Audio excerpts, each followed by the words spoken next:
ఒకసారి ముఖ్యమంత్రిగా పెట్టాక ఊరుకూరికినే మార్చడం అనేది చేయకూడదు. గతంలో ఎన్టీ రామారావు ఆత్మగౌరవ నినాదం తీసుకుంది అదే. కాంగ్రెస్ పార్టీకి సంబంధించిన వాళ్ళు పద్దాక ఎప్పుడు పడితే అప్పుడు వాళ్ళు గొడవలు పడతారు. అధిష్టానం దగ్గరికి వెళ్తే వాళ్ళు ఒక పక్షానికి వెళ్ళి పాతోళ్ళని తీసేస్తుంటారు, ముఖ్యమంత్రిని మార్చేస్తుంటారు. ఇదేమి ఆత్మగౌరవం, ఇదేం దుర్మార్గం అన్నటువంటి. సరే తను 7 ఏళ్ల తర్వాత తనని పక్కన పెట్టేసి ప్రజాస్వామ్యబద్ధంగానే ఆయన ఇంటికి పంపించి ప్రమాణ స్వీకారం చేసి ఆయన చనిపోయిన తర్వాత పూర్తిగా పార్టీని తన చేతిలో పెట్టుకోగలిగారు చంద్రబాబు నాయుడు. అయితే ఇక్కడే విచిత్రమైనటువంటి పరిస్థితి ఏంటి అంటే రేవంత్ రెడ్డికి ఇప్పుడు కర్ణాటక భయం వేస్తుంది. కర్ణాటకలో డీకే శివకుమార్ని ఇప్పుడు మార్చారు కదా, సిద్ధరామయ్యని మార్చి డీకే శివకుమార్ దగ్గరికి తీసుకొచ్చారు కదా. ముందు ఇచ్చినటువంటి హామీ అది.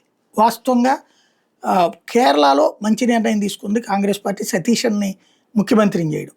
అంతకుముందు ఇది అక్కడ సింధియాకి, జ్యోతిరాజ్ సింధియాకి అన్యాయం చేసినట్టు, లేకపోతే కనుక ఈ రాజస్థాన్లో వాళ్ళకి అన్యాయం చేసినట్టు, ఆ ఇద్దరికి అన్యాయం జరిగినటువంటి విధంగా సచిన్ పైలట్కి చేసినట్టుగా చేయలేదు. ఇక్కడ సతీష్ అన్నే ఎన్నుకున్నారు. కర్ణాటకలో జరిగిన అన్యాయాన్ని ఇప్పుడు సరిచేస్తున్నారు. రాబోయేటటువంటి రోజుల్లో తెలంగాణలో కూడా ఈ చర్చకు వస్తుందా? బయట నుంచి వచ్చినటువంటి రేవంత్ రెడ్డి ముఖ్యమంత్రి అయ్యాడు, లోపల వాళ్ళకి ముఖ్యమంత్రి ఇవ్వలేదు. కానీ అంత రేవంత్ మీద తిరగబడే సీన్ ఎవరికి లేదు. రేవంత్ చేతిలో మీడియా నడుస్తుంది, మీడియా మొత్తాన్ని గ్రిప్ పెట్టుకుని నడిపిస్తున్నాడు. అట్లాంటప్పుడు అక్కడైతే ఈ పప్పులు ఉడక్కపోవచ్చు.